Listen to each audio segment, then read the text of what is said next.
I just had a tap on the door and I came out from the room only to see Falz and Mr. Macaroni in front of me. Like, I was so shocked when I saw Adekunle Gold. Like, my name is Adekunle, and I'm 19 years old. I met Dream Machine by, let me call it, luck. I had a sister that lives in my house that connected me to Mr. Ositavoko. And after we met, he called me one day because she gave him my number. So he called me one day when I was least expecting it, and I was like, but I didn't even know who was on the call. I was like, my name is Falcon and I want to come to your house, and I was like, okay, fine, because I do go out to enlighten people on several palsy, and due to the fact that the work I'm doing online, I do have visitors like that. So I sent my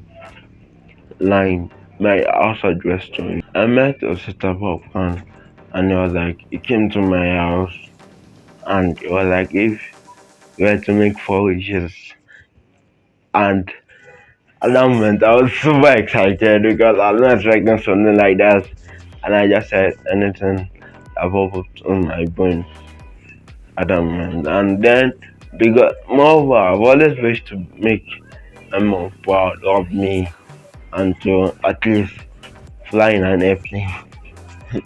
Because every day I used to see a plane and I'll be like, wow, so there will be a machine that can actually travel at that height.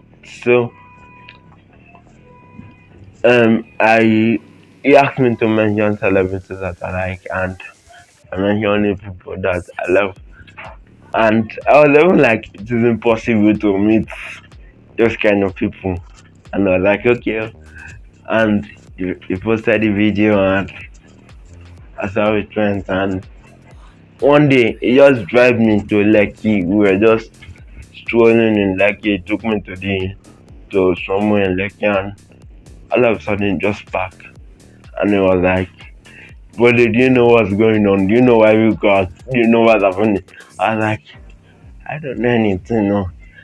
And the next thing I felt was a tap on the car door, and I saw I am remote.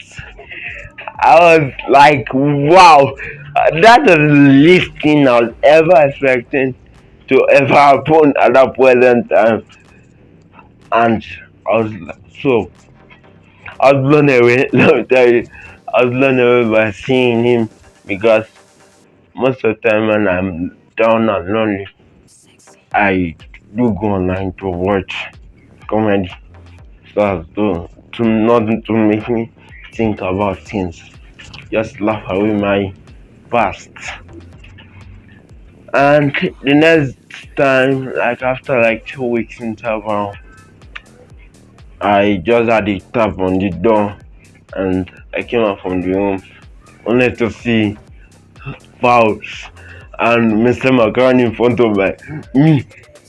Like, how is that terrible for something that no, I'm still dreaming on that one. I'm still dreaming on that one. I'm still like, I didn't know how it happened at that present moment. I just came out to the room and next person I saw was Falz and Mr. Macaroni. Also like that, like I'm very happy. Like no, even till now it's still dream. Trust me, I'm not ready to wake up from that. I'm still dreaming on that part because I'm super excited. These are people that I never expect to see in my space, and also happy for everything that they did for me that day. On getting back on my trip from Abeokuta, I was inside and my cousin just came and met me in that. But let's play a game. It was like he had a New Year gift for me, and I was like, okay. Then he blindfolded me I was like, bro, this kind game is this one today. Uh, well, like, don't worry, it's just a game. And I was standing, and he allowed me to. I was like, should I open it? I was like, sure, open it. And the moment he opened it, the first thing I saw was one of my greatest icon ever. I was so shocked when I saw Adekunle Gold. Like, I could not believe that he was standing in front of me. That was like the least of the thing I was expecting at that moment. Like, I was super happy with everything that Dream Machine and Osita Popcorn did for me, because they made me happy. They made my dream as a child come true. They made me known. And not just that they made me known, they also impacted in the life of thousands of children through me. Because a saying goes by, the poorest of man alive is the man without a dream. For my siblings, both younger and junior ones, to see me achieving my dream is also a challenge for them to dream higher, to think big than me. Because my own joy is when I see my brother, my sister in an high place, even despite their disability. It just feels inspiring and so encouraging. Few years back, people have been like, you and your brother, every time, like, it's always very weird seeing us together. Sometimes there's once a time that a lady walked up to us and gave me money. I was like, what's this for? Due to the fact that I was with my brother and she thought that we were beggars. For my brother, he's a very fun-loving person, and I enjoy being a troublemaker to him. I enjoy giving him troubles, and normally I'm just there to assist him. Yes, I know that, and we do a lot of. I mean, play a lot of times. Even that's why people always see us together and are like, we're always the playful ones. I'm an advocate for children with or without disability, and I speak for the right of children. So I go to school to enlighten teachers, to enlighten children, also students, on how to behave with their peers with disability, and how to teach and nurture a child with disability. And I also encourage parents that having a child with disability is actually a gift, because God said in the Bible that He will not give you something you can't handle. And according to the talent story also in the Bible, whatever I give you, it is left to you to nurture that talent, to use it to the best way possible. So your child is like a talent.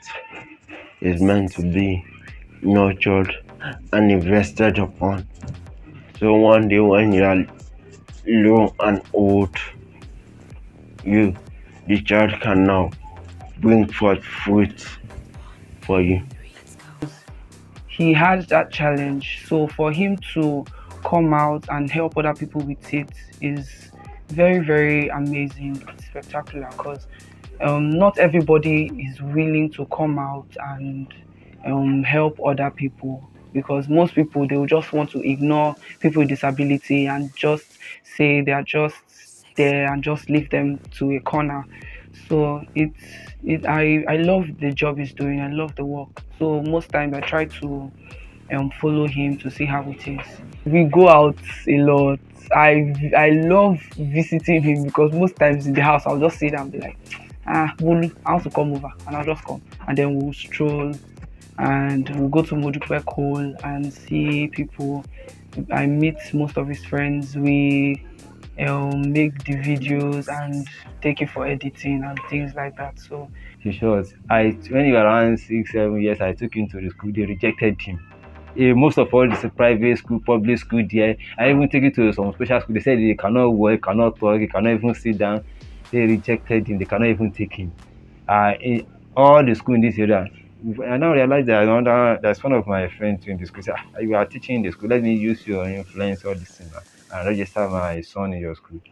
I went to meet the HM of that school. She said she cannot even sit on. I told don't worry. She should be writing. Anything that you want to do. Let her started writing on the floor, counting. Or if you know you counting, you can count on the floor. Using and to drag everything.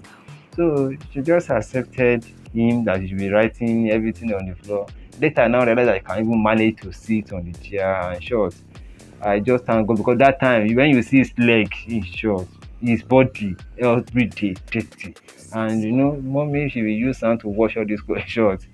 When you have a children like that, people they started moving away from you. They will just move away from you. In short, I just thank God what God have already turned everything to.